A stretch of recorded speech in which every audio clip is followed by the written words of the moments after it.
First, just tell us what happened here. We know that there's a diplomatic spat that's unfolded between Britain and Malawi, and subsequently Britain has suspended aid to Malawi. That's correct. The diplomatic spat actually on government level has now impacted the economy as a whole. It's well known that donor support makes an enormous contribution. Something like 40% of expenditure is contributed by donor aid from, say, Norway, United Kingdom, and a number of other international organizations.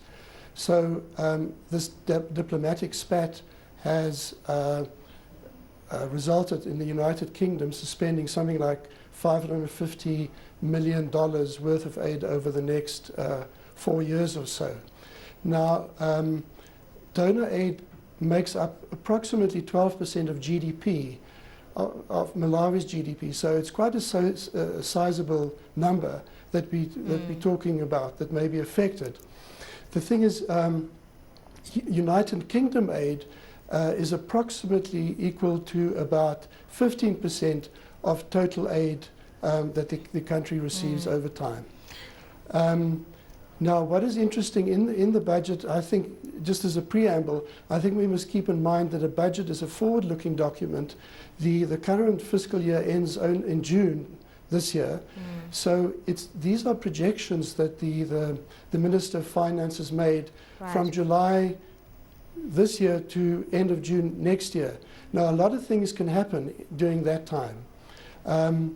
The general mood of the budget, I think, was reasonably optimistic, but who will know, how the numbers will pan out. Okay, Jan, we do know that other donor nations want to almost support Britain's position, and some are already talking at the possibility of freezing their aid. And if that happens, then Malawi is effectively looking at 40% of its funding, just kind of dissipated in the year ahead. Does the president and his team, do they have a contingency plan?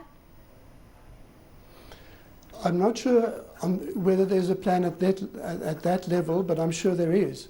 But in the budget, what the minister said was that he believes that domestic funding will be sufficient to fund all recurrent expenditure. Usually a budget is divided up into recurrent expenditure and development expenditure. Now, donor funding usually, but not solely, goes to the development side of the funding. So the minister said we can continue with our recurrent expenditure, but what we will do is we will wait till donor funds are in before they've received the donor funds, before they actually proceed with the development projects that those monies are funding. The impact of proposed budget cuts on the kwacha. Yes, that's a difficult one. In the budget, the minister didn't mention the word depreciation at all. I think the sentiment was that he wanted to see stability in the exchange rate. So it seems that he was suggesting that the kwacha would stay pegged at the dollar at about 150 over the foreseeable future. All right. I mean, obviously, the reason I'm asking this is that if there's a freeze on aid, it's going to create a squeeze on foreign exchange circulating within the system. Ultimately, it's going to impact the currency, and it's also going to create a liquidity squeeze in general. How's the government going to honor some of its obligations, like paying wages, like continuing with its social programs, if the banks might suffer a liquidity squeeze? That's possible, but I think the minister said that no such squeeze will come because the recurrent expenditure will be fully funded by domestic resources. The odd thing is that he had quite a lot to say about the tobacco sector. Now, so far this year, that sector, which earns something like 75% of the foreign exchange, has not performed well at all. In fact, tobacco prices have fallen from something like $1.93 per kilogram to 93 cents.